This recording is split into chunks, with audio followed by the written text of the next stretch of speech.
Hi, my name is Kevin Rissmiller, and I'm an ex-con. And I'm making this video posting for those of you who have never been to prison, which was the case for me up until about 7 years ago. Well, actually, more like 5 years ago. All I had in my mind was the things that you see in the movies. That's not real accurate. I mean, in some cases, yeah, but I mean, bits and pieces, but Hollywood always takes it and turns it into something it's not. And the same thing applies with prison as with everything else. Some get close to accurate. The old TV series Oz is one that I think has some basis in reality. Shawshank Redemption to a certain degree. A lot of them have the elements, but of course it all gets fictionalized and turned into entertainment. But I'm going to give you briefly my overview of what prison was like. Obviously a horrible, horrible thing, a horrible place you never want to go to. Especially if you're a heterosexual male, because you're then stuck with nothing but men, and that's rough, for obvious reasons.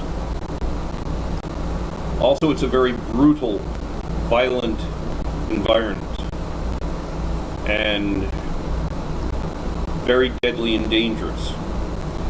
And if you're smart, and if you're going to be going sometime soon or think you might, the best advice I can give you is to stay away from the gangs, stay away from the drugs, stay away from the cigarettes, stay away from the punks, which are the homosexuals, the sex. Keep to yourself and keep quiet and keep out of everybody else's business, and don't see nothing and don't know nothing. Just keep to yourself.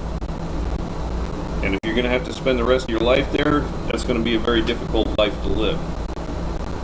I know many men who I've met who are never going to see the outside of prison walls. And when you have nothing to lose, like some of those men,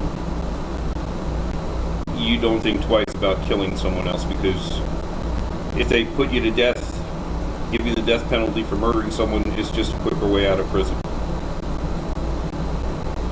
The worst part about prison, well, there's a lot of worst parts, but the first one I want to speak to is the sameness.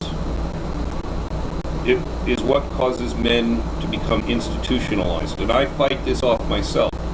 There becomes a basic routine, and when that routine even gets slightly messed up, it can make men very unsettled. They eventually build into this institutionalized inmate / convict, depending on what they deem themselves, and there's a difference. That they want things to stay the same. They want to have some semblance of control. If it's just a matter of how they sweep and mop out their cell, they become addicted to that repetition, to that sameness, because it gives them the feeling of having control over something in an environment where you have control over nothing. And that's the horrible part about prison, is you have no control. They can do and say whatever they want to do or say to you. They, meaning the officers.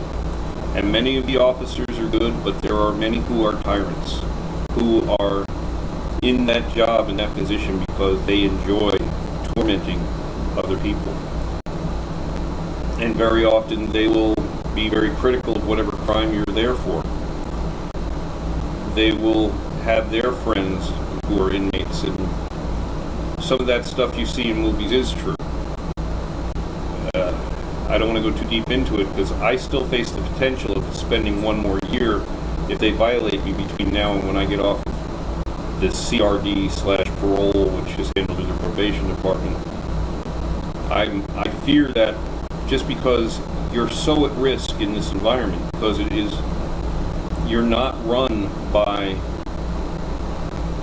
the officers, there's not enough of them, and you're not safe.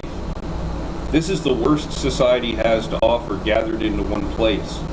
Many brutally violent men who are manipulative and who will prey upon anyone who shows even the slightest weakness. It's a very frightening thing, and you have to show an unnatural fearlessness to to make them want to move on to the next person, because they're most often more interested in the vulnerable. And if you appear to not have any fear and to be invulnerable to that fear, they're going to go for the easier target, which is one of the ways I managed to survive 6+ years in this incarcerated environment and exit pretty much without a scratch or a tattoo. I gave an impression that I was stronger and that I wouldn't care and that I was fearless, when on the inside I was extremely frightened, and chances are any individual coming up against me may have been doing the same thing. That this living arrangement, you're forced to live. In some cases, you're locked into a room for hours every night with a person you've never met before, who's there for God knows what crime and is capable of God knows what. And there is a lot of brutality and gang rape potential to occur depending upon the camp you're at. I've been in some very good camps where they call it sweet camps because they're decent. There's a whole lingo, a lexicon of terminology that you have to learn in order to understand what's actually being said from one inmate to another. I'm not going to go into that here. Maybe in another posting, if I so desire, I'll have to put notes down on that one because I don't want to miss something important. Prison is not a place you want to be. It's not a place I want to go back to. And it's a place where a lot of people are who don't belong there, who don't deserve to be there. Prison, in my opinion, to briefly speak politically,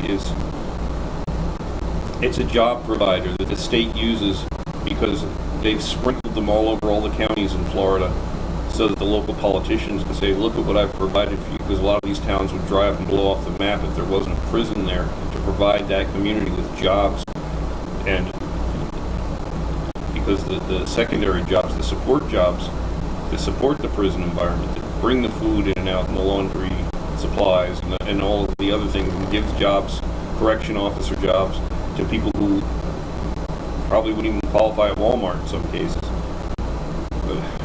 And some of these people are good people, but again, some of them are pretty horrible individuals. And they are cruel and mistreat and lie. And I'm talking about the officers. They're the worst gang on the pound, if you ask me. There are gangs on the pound. I was in a really rough prison called ACI, Appalachia Correctional Institute, on the Panhandle.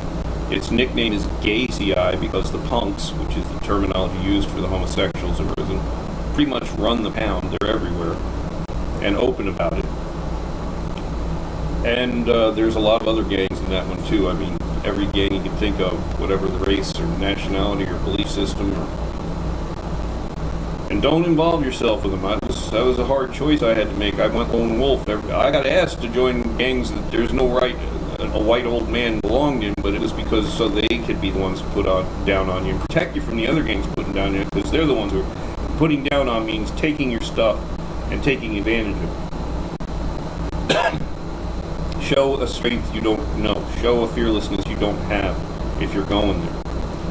I'm not saying start things, but I'm saying don't roll over and show your soft underbelly. Don't be tolerant of being mistreated. I've had my ass kicked many times in my many years, not just in prison. Don't be afraid to lose a fight, because if you show fight, you're going to move on to the next guy who's not going to fight him. I'm not encouraging you to be violent or fight, but I'm saying defend yourself if you have to. I don't recommend going to prison. I recommend doing everything you can, follow the laws if you can, the best of your ability. I know everybody drives faster than the speed limit, or we all break laws at one point or another. And I didn't intend or want ever to go to prison or to have this information. It did make my book Pilot Prison a much better book, because I had the reality of what the prison environment was like to flavor my book with, but that's just on a personal note. And I don't want to go into too many details because I'm still very vulnerable in my current parole-like status.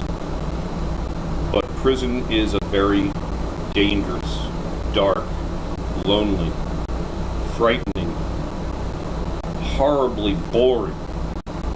Most of the time it's really, really boring.